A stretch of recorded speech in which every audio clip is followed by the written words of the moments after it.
The U.S. Department of Agriculture released its August crop production report Thursday morning. Leighton, the August report's always greeted with a lot of attention because it is the first crop production report of the fall that actually is based on field conditions. I'm going to give the numbers, with Leighton providing most of the analysis later on in the Farm Week markets.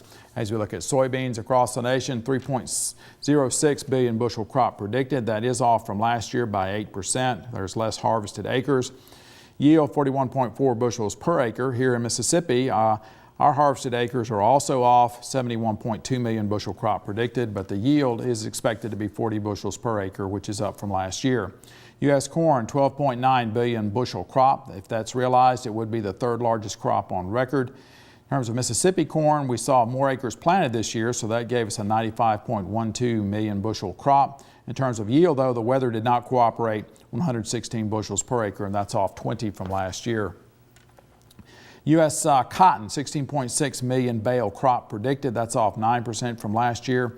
Here in Mississippi, we saw our harvested acres increase to 590,000, so that gives us a 1.15 million bale crop with a yield of 936 pounds per acre.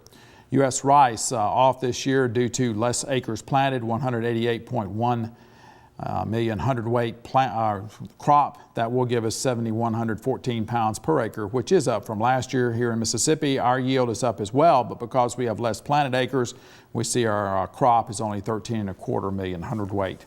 U.S. peanuts, 3.61 billion pounds predicted. That's off 13% from last year, and that's because there was less acres planted. In terms of yield, 3,234 pounds per acre. That's off 77 from last year. Here in Mississippi, our harvested acres are off 1,000 down to 17,000.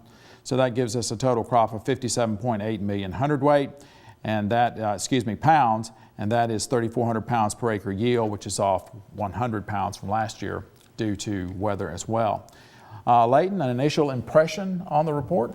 Well, the pre-report estimates were on the right track, Artis, but there were some surprises, and stay with us for the markets later and you'll find out what they were.